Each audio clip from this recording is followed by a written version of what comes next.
खलीफा की ईमानदारी। हजरत उमर बिन अब्दुल अजीज एक बहुत मशहूर खलीफा गुजरे हैं।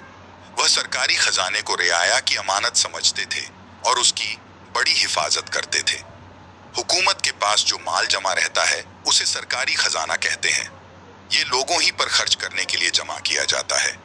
एक दिन सरकारी खजाने में बहुत से सेब आए। हजरत उमर बिन अब्दुल अजीज आदत के मुताबिक उनको मुसलमानों में तकसीम करने लगे। इतने में उनका छोटा बच्चा उधर आ निकला।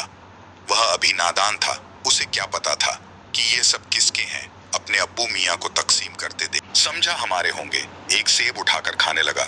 सेब तो सरकारी थे और सरकारी चीज पर सारे मुसलमानों का हक होता है। खलीफा भला अपने बच्चे को कब लेने देते, ये तो मुसलमानों के माल में खियानत होती। इसलिए उन्होंने बच्चे से सीब ले लिया। बच्चा रोने लगा, बहुत बहलाया, मगर बच्चा रोता रहा और रोता हुआ घर चला गया और अपनी अम्मी से शिकायत कर दी।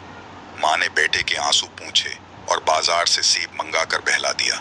खलीफा जब घर आए तो उन्हें सेब की खुशबू मालूम हुई।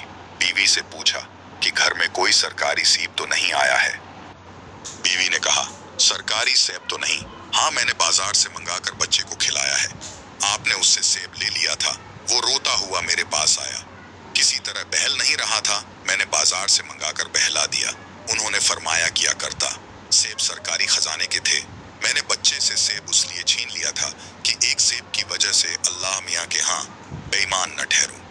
खलीफा की इस बात पर उनकी बीवी खामोश हो गई। अमानत में खयानत करना बहुत ही गंदी आदत है। खयानत करने वाले को एक दिन अल्लाह के दरबार में हिसाब देना होगा, इसलिए खयानत से हमेशा बचो। वीडियो अच्छी लगी हो तो लाइक करें, शेयर करें और ऐसे और अच्छे अच्छे किस्से सुनने के लिए चैनल को सब्सक्राइब करें।